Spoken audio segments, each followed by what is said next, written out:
on this rap-ish. I ain't even broke a sweat, homie, this practice. Pondering my next move, staring at my track list. Hope I ain't missing my window. Praying like a Baptist, Seattle's own. Tired of this Game of Thrones. They made a list of the best rappers and guess who wasn't on? While the disrespect continues, I'm steady packing these venues. Guess if you ain't at the table, you on the menu. And I'm that spitter, baby. They don't want you to see, but everybody south of Capitol Hill's rocking with me. Boys smoke the trays and plan to getting their life together. I'm comfortable with my role, so I'm like, whatever. Me?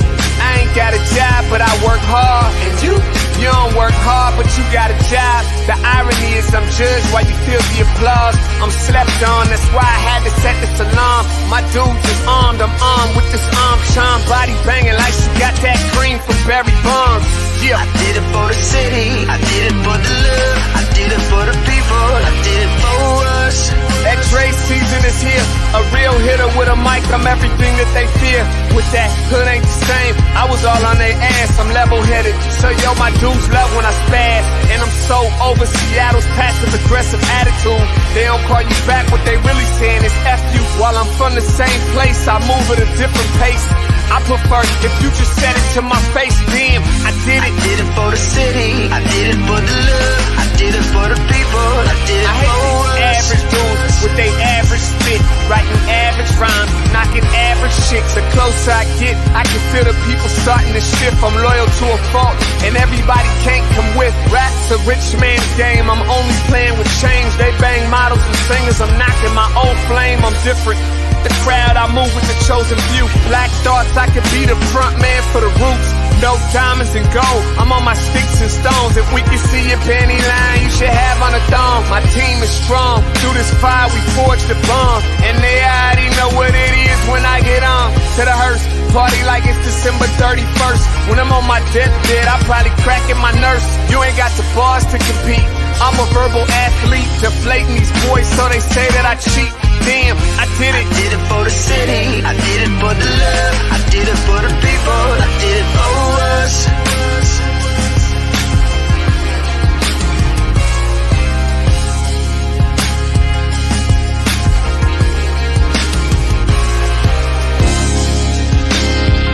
Yeah. I should probably start by apologizing for the long wait, man. You know, I know I be tripping. But I'm not just a rapper, I'm an artist. And, you know, my creative process is a little bit different than most. Nonetheless, I want to welcome everybody out to the Dre's Experience. I got TCF in the building. My whole camp's here with me. I got the band in here laying this cool-ass vibe. And I'm Seattle's own. Let's get into it. I say to you, community, let's take up space. We weren't supposed to make it through the vast Atlantic or back to the door of no return. So shine like the gold in our skin and the first porch light ever lit. 'Cause we lit and we stay lit. It is with love that everything we touch is ablaze with brilliance. We made jazz and had the blues so hard we're still nodding our heads, but this time we sampled What a Wonderful World. What a way to escape the pain and revel in joy. To the Marsha P. Johnsons who woke up our pride. To the Jimi Hendrix who burned his guitar. For the tennis-playing sisters, for those who didn't make it. And I promise not to fake it. We still want our 40 acres, a mule, and reparations. To the barbers and stylists who still carry on tradition. For the laughter through the tough times, the dead and the living that we hold sacred. To be a people who built empires out of sticks and stones and turned the names they called us into songs. We are still here.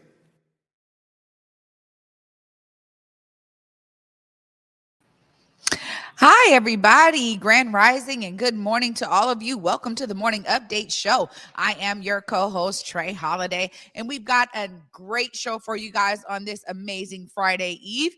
As always, got to throw it over here and introduce my co-host with the most, Big O. What's up, Big O? Good morning. Yeah, almost there. Good morning. Good morning. Almost there. We say Friday Eve, huh? Yeah, Friday Eve, man. Yeah, well, this is my Friday. Tomorrow it's Feel Good Friday with you. Right. That's right. Absolutely. My last day of the weekend. Thank God it's Thursday. Good show lined up today. Lots of video. After the morning update show yesterday, Seattle Mayor Jenny Durkan came over here to the Black Media Matters studios and asked her a few questions. So we're gonna go over some of her responses there. Talk to her about gun violence. Talk to her about, man, what did you accomplish for the Black community? What work is there now for Mayor-elect Harrell to do? And then also talk to her about my feelings around the protests. So we got that coming up. And then we pulled out a few clips from Terrain for Ginger Ewing over there at Spokane. Actually, you got a cameo in that video. Yeah, right on. So we'll talk a little bit about that as well. Want to hop right into it. Good morning. Welcome to the Morning Update Show. Want to remind you that right now is the perfect time for you to tag and share the stream. Go ahead and tag and share the stream with people who you feel would appreciate culturally relevant news and information emanating from right here in the Emerald City. Want to give a big shout out to our partners over at the South Seattle Emerald and also KBCS 91.3 over at Bellevue College. Also want to remind everybody that you can listen to the Morning Update Show anywhere that you listen to your favorite podcast. They got SoundCloud going up over there, but how come I'm small? Why can't I can't be big over there, Mr. Director? Huh? SoundCloud, Spotify, Google. Man, you just threw me off over there. You have me all tiny. Anywhere that you listen to your favorite podcast, just search Converge Media Network. Also, a reminder that the COVID-19 vaccine is readily available right here in Martin Luther King County. If you want to get vaccinated or need a booster shot or you need a test, or if you got questions, if you're hesitant, I'm actually going to talk about that. You can click that link right there in the comments and go and manage that. And man, there's so much with the Omicron now. There's just so much about the COVID-19 vaccine. And it's interesting. I'm going to play a clip here in a second. The Factors were here last night. Ronald and Ronell Moore, they were here, and they filmed episode number 2 of the Factors TV. And one of the things that came up was the COVID-19 vaccine and hesitation in our community. And one of the things they brought up was the empathy gap that Black women have continuously encountered in the medical profession as another one of the reasons maybe why people don't trust the vaccine. So I tell people all the time that like between like what cops are to Black men in America, doctors are to Black women. Yeah, Black women. Yeah. Like, you know how many Black women die in birth, you know, in like during birth and giving birth, or have issues and doctors turn them away. Black women haven't tried to address issues to the doctor, and the doctor doesn't hear them out. Then something happens. So, you know, that's, man, like I want to. There's a lot to think about. Yeah, a lot to think about. And this is important. These discussions are important to have when addressing vaccine hesitancy in our community and why people have hesitancy around the vaccine. You know, we won't ever move forward if we don't have these discussions.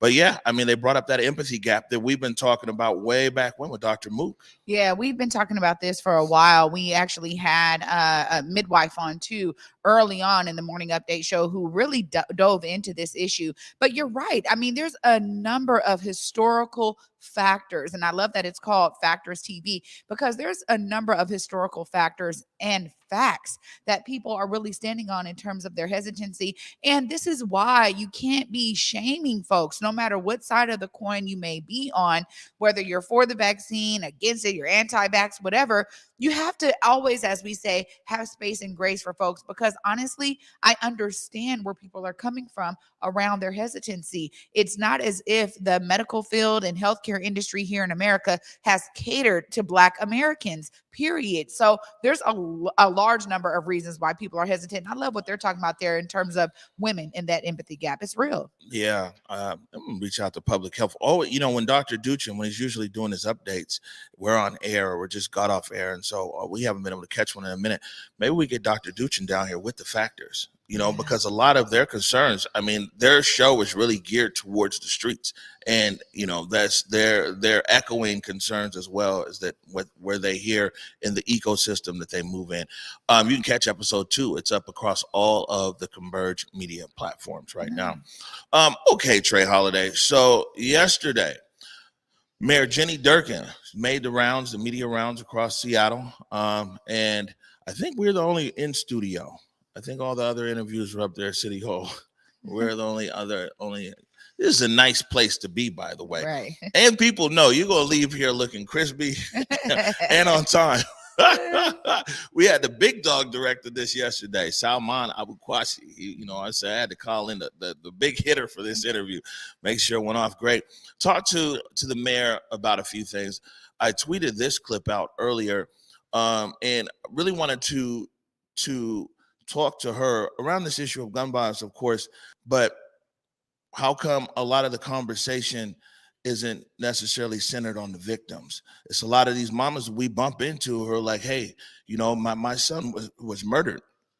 There's not really a place for me at the table here around the discussion, around, policies, around things like that. It's a lot of mamas in this city, and dads too, but, that feel that they've really been left out of a lot of things that are happening here. And of course, being the victims, I'm sure they have meaningful insight.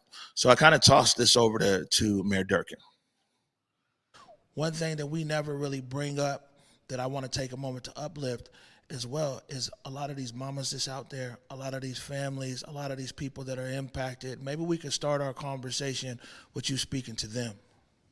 Omari, I think that's, you're exactly right. And through this, that's the voice that gets lost often. And I think, this because of where you come from, but mothers in particular, they're the first violence interrupters from a time a kid is small. And we have created this bifurcated system, I think, in society, and even Seattle, when we addressed alternatives, we left the voices of the families and victims out. And I admit to being mayor not doing enough soon enough, but we've really worked in the last month or two to make sure that we actually get that voice again in the system in a way that addresses it. So trying to help the parents of murdered children so that they can come together and address any range of challenges. When the worst thing in the world happens to your family, you can't be alone, and that's where many of these families are. And whether it's how the police respond or how the hospital responds or whether people even can see their child. And so we're really going to break down those silos and see if we can work city, county, hospitals, and listen to the impacted families to say, give us the guidebook and we'll give you the resources. And so I think that's one thing we have to do, but that's a program for when the violence has already happened. We got to get behind that and upstream to really be interrupting that violence in a meaningful way. And I've said it before, it sounds corny, but it starts with good prenatal birth care so the mothers are healthy and have access to opportunity, so the family's whole and has access. It's good schools, affordable housing, parks. It's what makes a city and a community safe. And it's what we haven't invested in, and we've got to be really honest about that. And if we're going to change that, we have to get at that root cause. Yeah, I mean, Mayor Durkan there is right about that. And I think that, we talk about it all the time in terms of how we can prevent all of this. What are we doing to really invest in our communities so that people are not feeling like they need to pick up a gun in the first place? I mean, we've talked about this numerous amounts of times, and I think she's absolutely right about the upstream. But also, too, we keep like echoing this and repeating this, centering the voices and the insight from those who have had to, unfortunately, deal with the loss of a loved one. That's super important. We got to remember, too, that people who are suffering this loss, they ain't necessarily the same people who on Twitter, who on public comment, who on, Facebook. Like, these people are in crisis. And because they're in crisis, a lot of times, man, like I said, their voice isn't heard at all. And it's not pursued. It's not sought out. And, one of the things that came up yesterday on a different call, I sat with Renee Ricchetti, and she had Selena Taylor. That was the kid Ezra, who was killed out there at La Familia. And we had a discussion there. is that when we talk about what's happening out here and how people are impacted and how families are impacted, there has to be a better way through this, and I mean, for us, clearly we want to be able to use our platform, and, and I even reached out to the family there live, like, yo, what I'm saying, whatever we could be doing. But these voices of people who've been so impacted here in this city, we talk about it, our community, but in the city as a whole, there has to be some kind of action taken. Yeah, I mean, absolutely. And we see different approaches. We see this regional approach to gun violence. We see that, there's a lot of great organizations doing amazing work out there. Yet we need to be really intentional. I love what you said there about pursuing those voices of parents who have lost loved ones and young ones, pursuing them so that they can understand there's a direct pathway for their experience and their insight, and the community to wrap them in love. Like, at the end of the day, it's not just about them being at the tables to, talk about solutions, but it's also that care for our community and that love that we talk about all the time. Are we exemplifying that in the best ways? No, we are not. And I know there's great individuals and organizations that are out there that do this work, but it does need to be coming from our elected officials as well. So, Mayor Durkan kind of saying that, I think, is really spot on. And Mayor-elect Harrell has now something to really embrace in terms of that upstream approach. Right. And according to Mayor Durkan, what she said there in the interview is the last few months here that her administration, and it's her personally, has been intentional in trying to build better relationships and bridges with so many of these victims' families here in the city. You got to think somebody like Donita, who's got something to say, and she's trying to get her podcast off the ground. When it circle back around with her on that, she wants to get a safe house going, all these other things. So when we talk about resources that are out there as well, this isn't one, there is no quick, and one thing that the mayor did bring up is this is a holistic approach. And so there's a lot of different places that are in here that need resources and need attention. And definitely a lot of these parents have ideas. And when we talk about resources going out to solve this system or this problem, they just really need to be included. Agreed, 100%. And this is exactly why those that have been at the center of this, creating solutions, Donita is such a great example of that, because she was saying, look, who's reaching out to me? I got answers. I got answers to how other parents and mothers like herself won't have to deal with the loss of their child. And, when we talk about really investing in some of these new age approaches, that's the way to go. I mean, it's not as if the resources aren't out there. They just need to be directed in the right ways. No, definitely.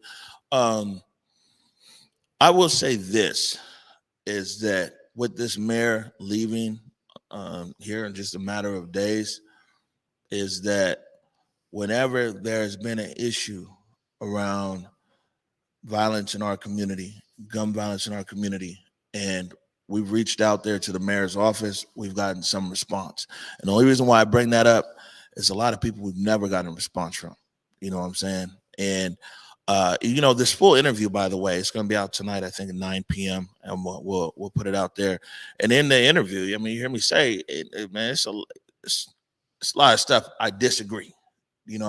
But one, being a media professional, but then two, also not letting the things that you disagree with people about consume you. We're always usually able to have some sort of productive conversation. Speaking of that, then moving on to the next clip here. So yeah, this is where, and the Seattle protest is something that I think I could talk to this mayor about for hours and hours, but we had a short amount of time, and I really wanted to be able to stick to, the protest is an issue for the whole city, but it's also a personal issue for me. So I didn't want to bog the whole interview down with my personal issues around the Seattle protests and, police violence and everything else. But I definitely couldn't talk to her for her last time in office and not bring that up. But I wanted to also use the time to be able to focus on, like, man, what she did for the Black community and everything else. And we'll talk about that in a minute. But I asked Mayor Durkan, for people like me and you, Trey Holiday, were impacted when Seattle protests directly. Jake Grabb brought back there. All of these people, not only protesters, but residents, members of the media, and people were just traumatized through lives. It's called vicarious trauma. All these people who watched a lot of this stuff on live stream, and then all the other things that came out of it, including these murders and everything else. But I asked Mayor Durkan what she had to say to people impacted by the Seattle protests. Most people know us and our interviews here, clearly around the Seattle protests, and we don't have enough time to go in there. And it's bad for my mental health, to be honest with you, ma'am. But I have to sit here and I have to say that, like, me, Jake Grabb brought thousands of other people in the city of Seattle. We still impacted. We still affected, at times, still bitter, resentful. It's an open wound for a lot of people here. And, there's protesters, there's the media, there was also just residents on Capitol Hill. It's a lot of people that's impacted. And like I said, I don't want to spend too much time on it and change the mood in here and everything else. But, ma'am, I'm going to give you an opportunity to speak to the people who are impacted. A lot of people impacted by police violence and other things here in the city, but around the Seattle protests. What do you have to say? So I think, Omar, you're exactly right. So many people were impacted. And it crossed the spectrum. You saw businesses, residents, protesters. You saw the black community come forward, and not just speaking about the murder of George Floyd, but speaking about generations locked out of opportunity and all the systems built against them. And I think you have to recognize it. You have to recognize these impacts are lasting. You have to really meet people where they are. But the number one thing people want is, what are you doing to change it? Because it's got to be for a reason. And so I really focused in 2020 and this year on what did we hear and how do we make meaningful generational change and build it into the systems, because the wounds are even deeper if nothing changes. And so really looking at how do you make those investments in the black community, but let the community tell you where those need to be and listen and do it over a period of years that it's actually meaningful. It doesn't just pass with the next election, or it wasn't just a bumper sticker.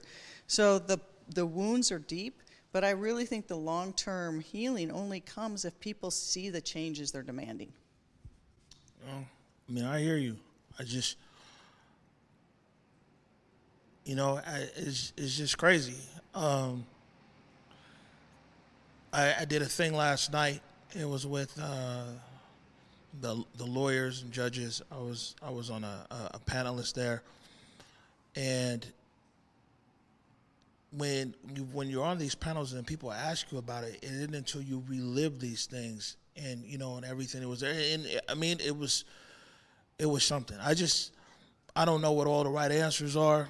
I know, like I said, as somebody who was impacted, this company impacted, we live with a lot of these injuries, physical and mental, that, man, for us, making sure at Converge, making sure to hold everybody accountable. And, you still in office, but when you in the office, how many emails I send, I see, no, you guys said they were doing this, what's up with this or that, and the council, and now, a lot of these resources are in community, and we be hitting up the community too, like, hey, man, this money's on the street, you know what I'm saying, what are we gonna do? I think that's the only thing we can do over here is hold people accountable to what they said they were gonna do, because we have a voice, and a lot of our voice represents those tens of thousands of people at times who are on the street just wanting to be heard.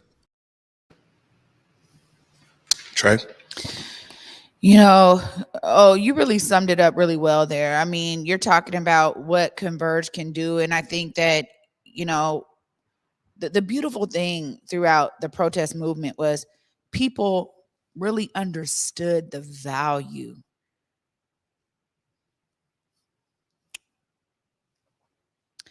the real value of community media. And the unfortunate part is that it took something like the protest to really shine a light on the passion and sincerity and the diligence and dedication that we were putting into Converge way before the protests, just being there for our community.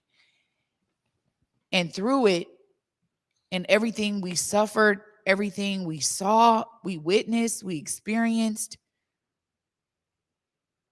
I'm thankful that people understood the importance of community media. And now we're able to say Black media matters. And Converge Media was there on the ground, live streaming it so that everybody could be a part of what was going on the ground. The dedication to this does not start or end with the protest, because the dedication has been to our community. And the fact that you had Mayor Durkan here and really addressed it like that, that speaks volumes to the consistent dedication to the community, man. You know, they had asked me that panel. I'll look it up before we get out of here. You know, that's another thing, another outcome. People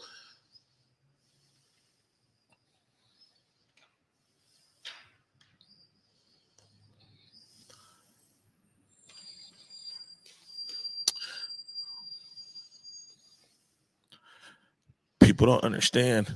They're like, what a struggle this show is. I used to have a photographic memory before the Seattle protest. And even sometimes here, I can't remember the next word. You know, we took so much impact. Damn police throwing grenades at our head. It's all on tape. All kinds of stuff. Everything else we saw out there. And I went from having a photographic memory a year ago, like I look at a page, I know every word, to sometimes I do this show, it's a struggle to even know what's next. You know, I didn't need no sheet before. Just look at this. I know the whole show. And it's a struggle. And that's a direct impact of what's come out of the Seattle protest. And people don't understand. It'd be funny. People don't understand, like, man, down deep, how angry I am, how upset I am, how I just want to yell. But I know it's a higher purpose we serve here. And I know that keeping these communications open and being professional and not letting my biases and what impacts me impact everything else. But it's a challenge, man. And you know, you got to tell people that to their face. It's the chief executive officer of our city. Ain't no time machine. Can't go back in time. But you know what? At the same time, I'm not the only one. I'm just the one with the microphone. There's so many people in this city impacted in so many different ways.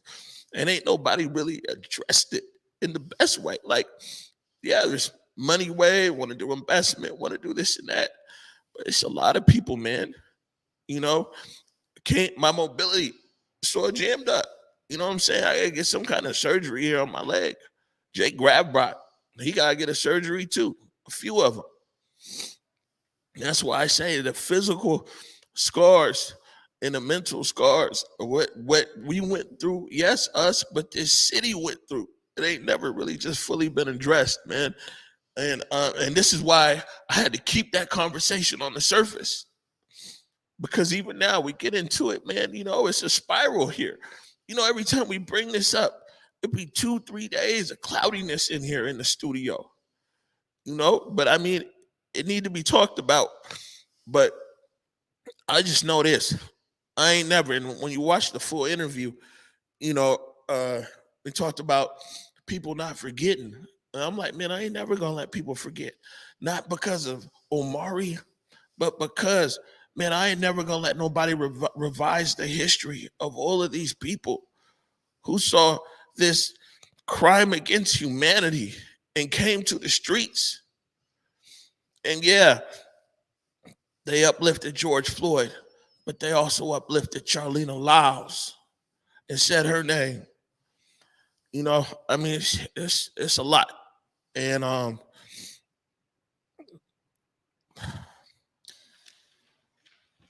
we have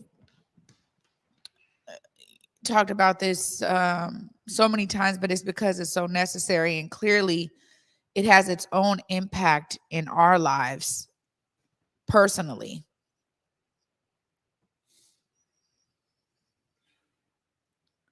It's not an easy thing to breach over and over again, but the importance of the issue is that great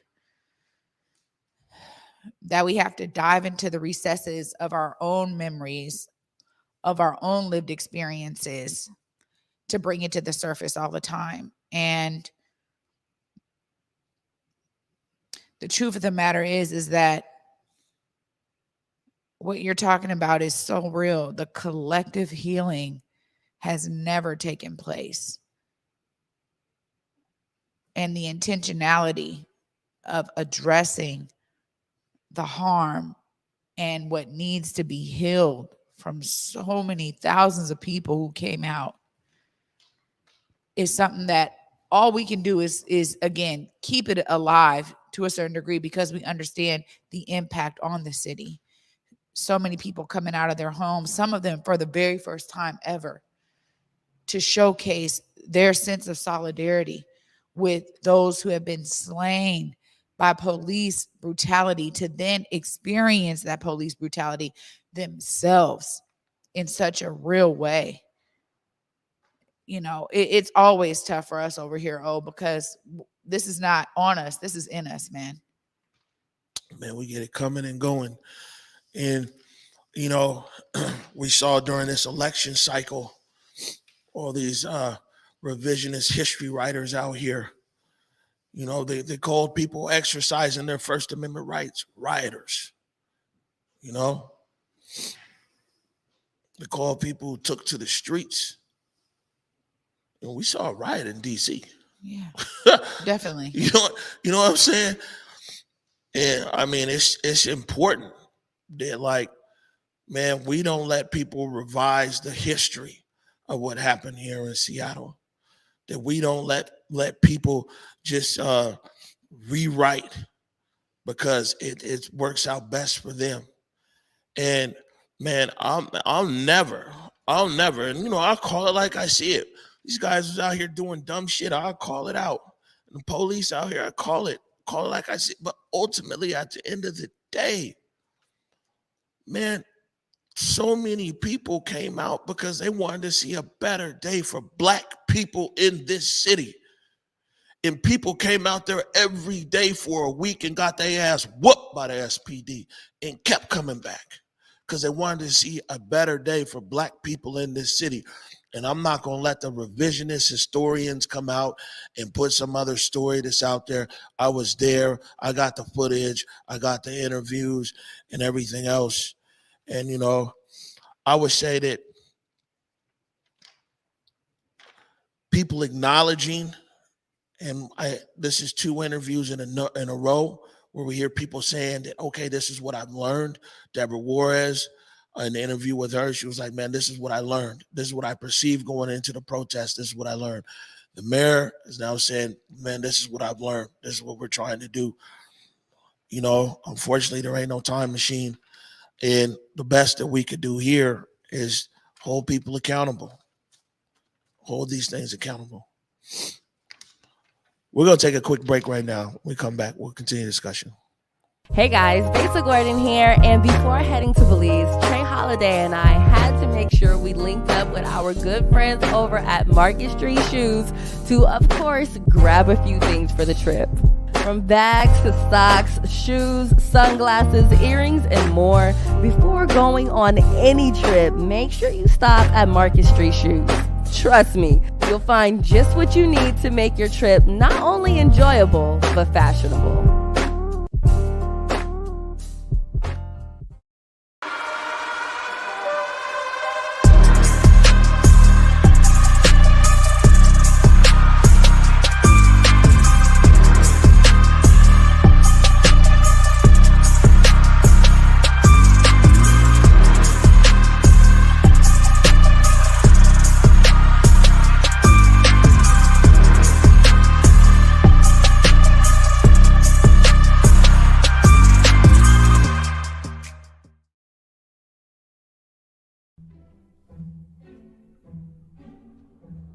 Pacific Northwest Ballet is thrilled to be back on stage with your favorite holiday tradition, the Nutcracker.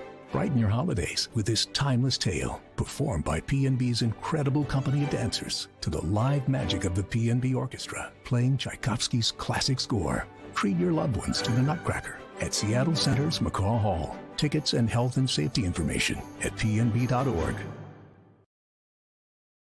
On October 23rd, we unveiled the new Converge Media Studios to Stephanie Johnson Tolliver of the Black Heritage Society of Washington State, who along with Damon Brown of Creative Lou designed our interview wall with epic images of Seattle's Black community of yesteryear from the late Al Smith's photography collection at Mohi. We often speak about our past, our community, our culture, our traditions.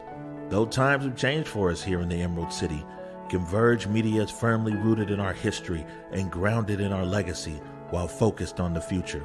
We want to say thank you to all of you who support Converge Media. Just know that you are the difference.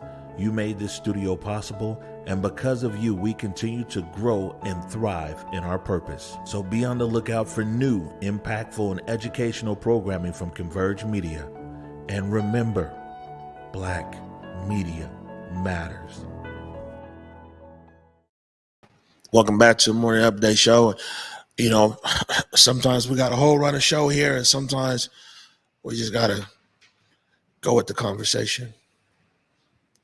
It's for me, it always strikes me because I think about the resilience of Black people.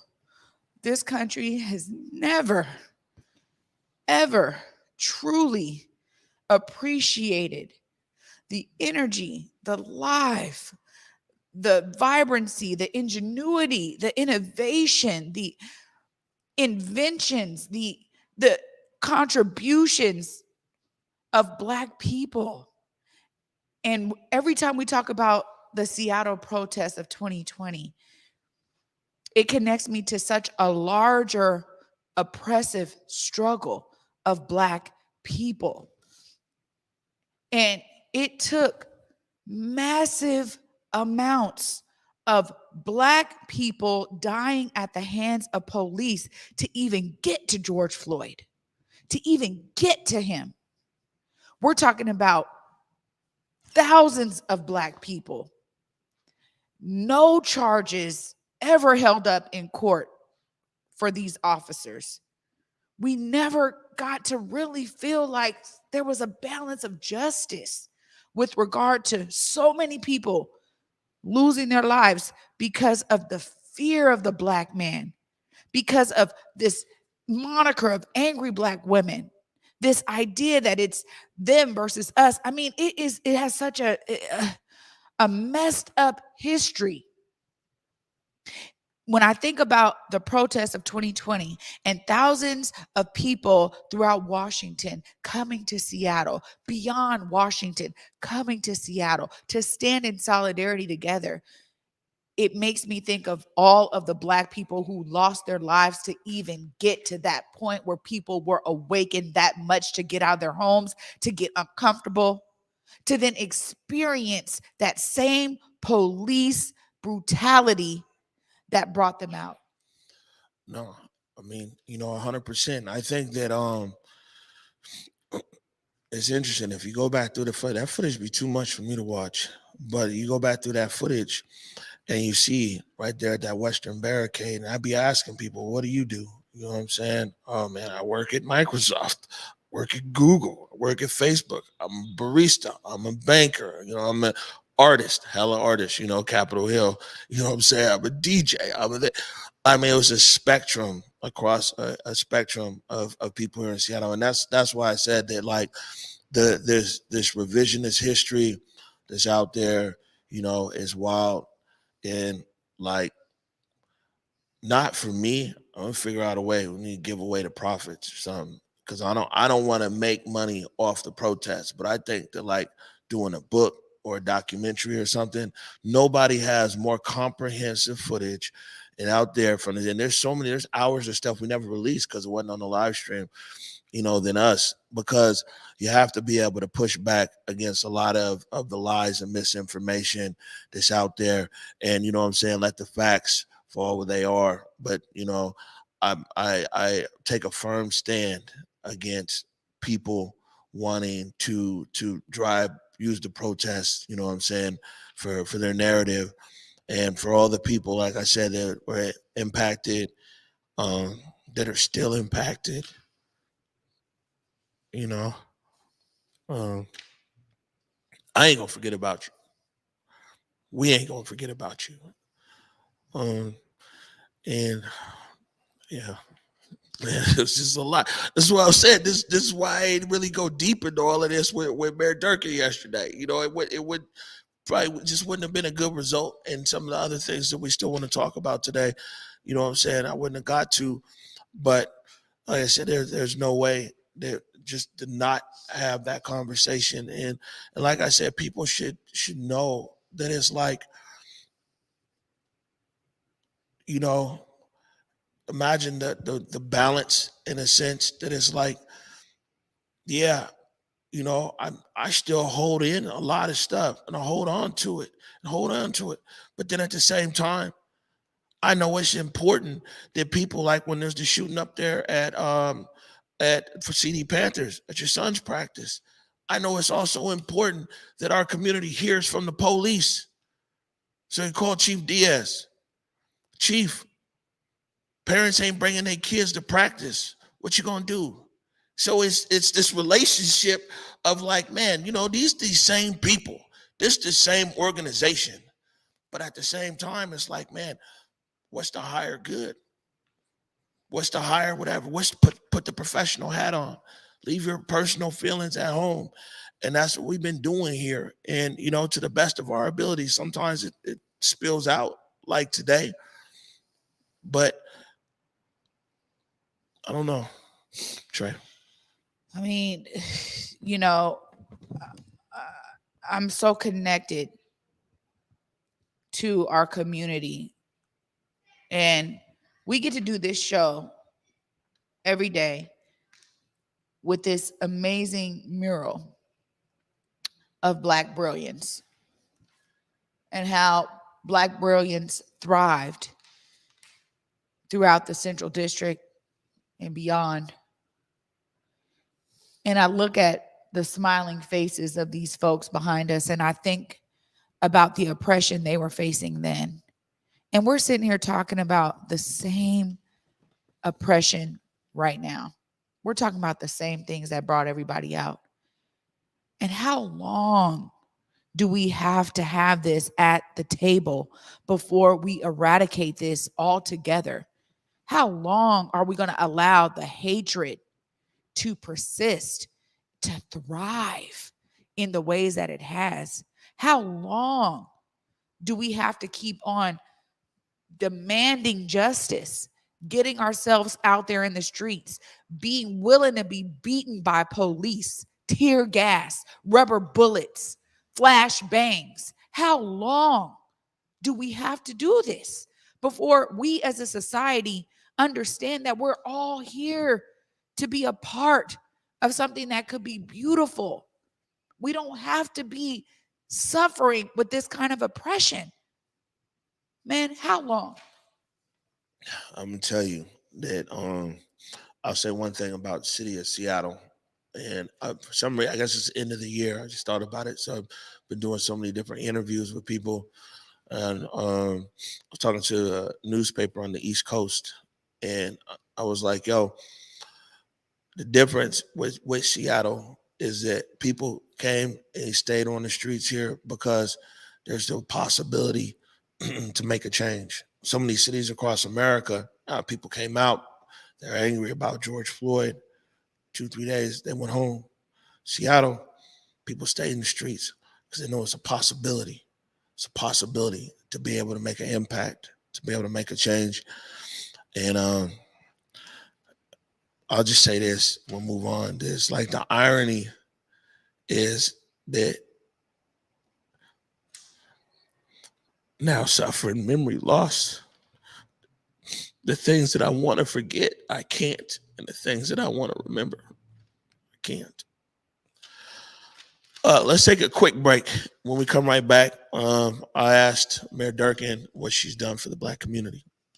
Hey guys, Besa Gordon here, and before heading to Belize, Trey Holiday and I had to make sure we linked up with our good friends over at Market Street Shoes to, of course, grab a few things for the trip. From bags to socks, shoes, sunglasses, earrings, and more. Before going on any trip, make sure you stop at Market Street Shoes. Trust me, you'll find just what you need to make your trip not only enjoyable, but fashionable.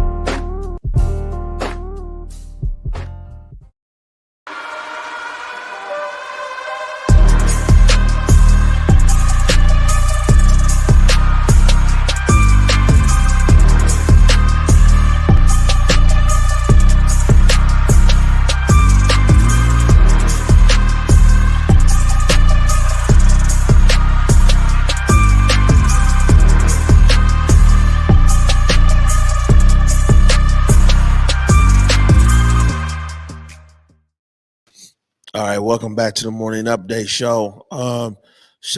In talking about this interview yesterday with Mayor Durkan, I asked Mayor Durkan, we want to know what you've done or we're not able to do for the Black community, so we know how to benchmark this next mayor. If we don't know what you've accomplished, a lot of stuff, city government happens. Some things are big, high profile, like this 100 million and everything else, press releases, and maybe some things or small things people don't know. But it's important going into a new administration that we know maybe where the mayor succeeded at, where she failed at, so we can hold the next mayor accountable to be able to push these things forward. So what are some of the things that you've done for our community that maybe people know about or maybe people don't know about, so we can make sure this next administration furthers on top of those efforts? That's a great question. And I think that, we've talked about before how important education is if you're really going to get at the root causes of opportunity.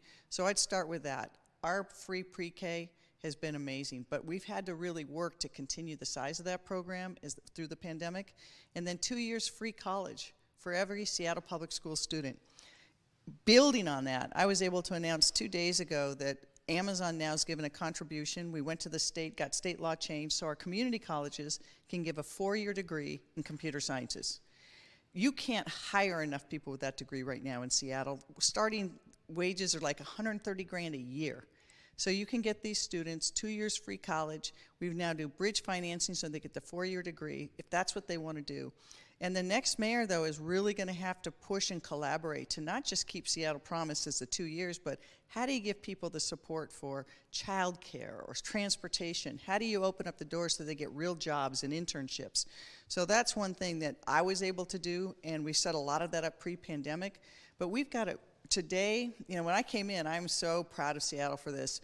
There's about 100 students in the Seattle Promise program, 1,000 enrolled this fall. We've had like 2,300 since I've been mayor, and 60+% are students of color, predominantly African American, and 30% first in their family to go to college. That's ground shifting, but it won't just perpetuate itself. You've got to keep and build those relationships. You've got to make sure that the businesses hire and give those people the opportunity. You've got to work with the colleges to open up. So number one, we've made a lot of advances there. Housing. I'm really, again, in 4 years, $2.5 billion of affordable housing, over 7,000 new units.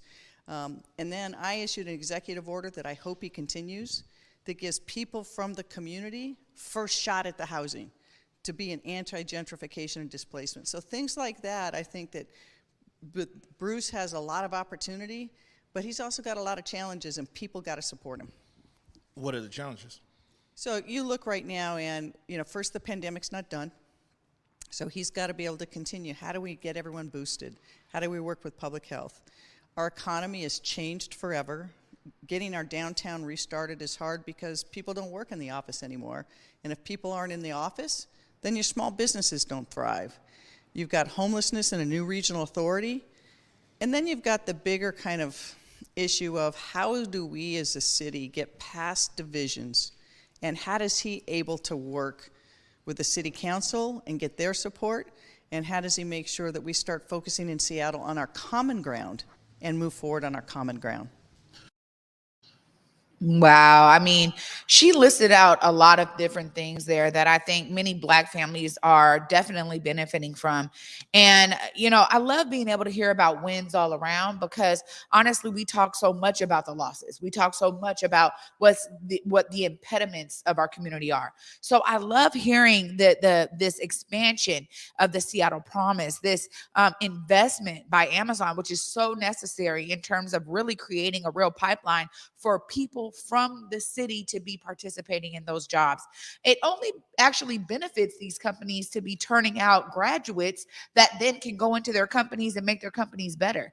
And we've understood through statistics now that when you have diverse workforces, diverse leadership, executive leadership, when you diversify your employee base, you win overall. There's really no data that showcases that there's a loss. So the beauty of progressive thinking and forward thinking is alive and well in a lot of what she listed there. And I think she is right in terms of a lot of the challenges that Mayor-elect Bruce Harrell is going to have to deal with, because the pandemic isn't over. And absolutely, when we talk about the downtown core, we see it every single day right here in Pioneer Square. We see that there's a loss of small businesses because those little deli shops and some other little shops are just not being populated like they used to.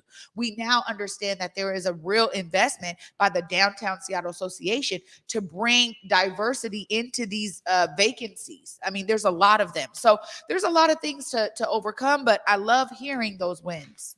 Yeah, I mean, one thing for sure is that me, to the very best of my ability, I'm always going to try to be as fair as I can.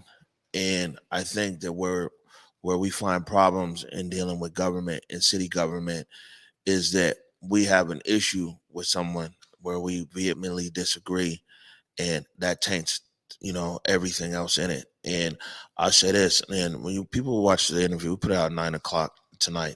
I told Mayor Durkan, I was like, yo, there's some things we probably never gonna see eye to eye on, but in being fair, right? And this is the thing, is where we have to have a place where fairness is still out there, especially in media. If you've accomplished things, then we need to uplift those things. You know what I'm saying?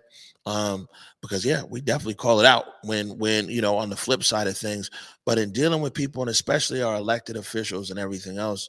And now we got a new mayor coming in, and we have to be able to, call bullshit when it's some bullshit, and we need to be able to say, hey, acknowledge good things when there are good things out there. And I know that big shout out to Director Chappelle over there at DEAL, Department of Early Education Learning, and being a key driver over there in what they're doing in Seattle Promise and childcare and everything else, which is really impactful to families in our community. It really is. And you're right. I mean, we have a long way to go. And there's, accountability that needs to be held all around. When we talk about Mayor-elect Bruce Harrell coming in, I know that there's some things that he said on his campaign trail around his contributions that he's going to be doing specifically for Black community, and really elevating certain things and working to eliminate these wealth divides that we see racially. Also, too, I mean, there's a lot of folks that say, man, Mayor Durkan first said 100 million of Black people. I say we understand all of that, but we have to now figure out what we're going to do with the new mayor, how we're going to be holding all of our elected officials accountable to the things that they say throughout the campaign trail. We have some new council members that are coming in to Seattle Council. We have Dow, who was out there, our executive at the King County level, spoke a lot on his campaign trail about some of the contributions he's going to be making, particularly in the creative economy. And we've seen some of those investments play out with the Soundstage Studios down at Harbor Island. So I see it as a full ranging thing. And I agree with you. Oh, when it's BS, we call it out. We know that there was a lot we felt Mayor Durkan could have done, but I will say I'm grateful to really be hearing those wins. And I'll be honest with you, just sometimes I'm like, man, we focus on the losses a lot. And I love being able to know that our kids from right here in Seattle have something that's really wrapping them around and allowing for those kinds of numbers, record numbers, 30% of those students to be the first generation college educated. That's something that, really stand on, man. Yeah. I mean, like I said, we have to be able to benchmark things from this administration to be able to gauge success on the next administration. I mean, one number we have right there is 1,000 kids in Seattle Promise. You know what I'm saying? How do we get it to 2,000? How do we keep impacting this? How do we build a bigger pipeline? How do we shrink that wealth gap in our community?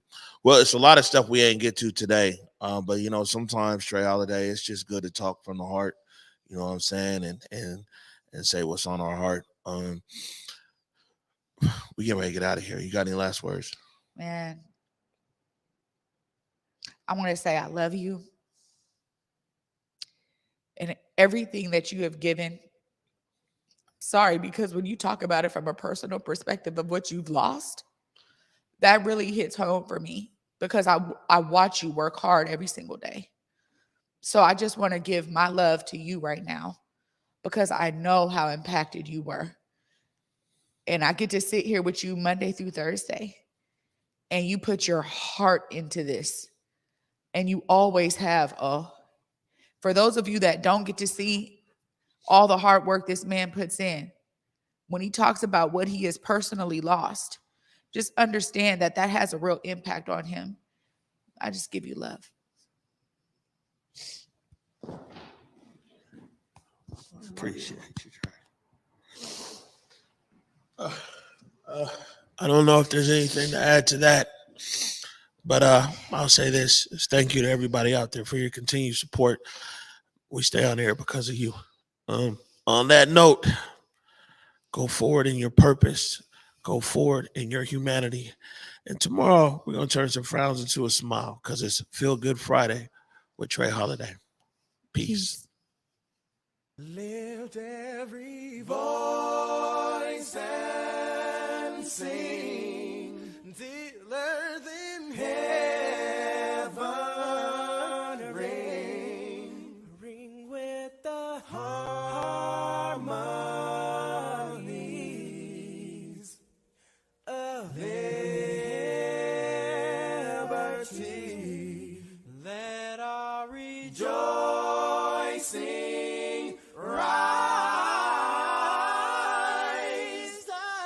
as the listening skies. Let it resound loud as the rolling sea.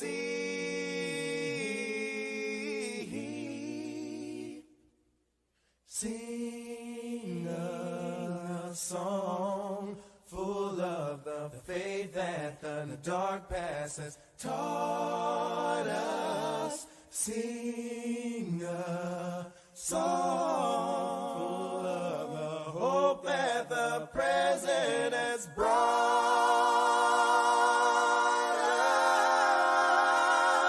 us.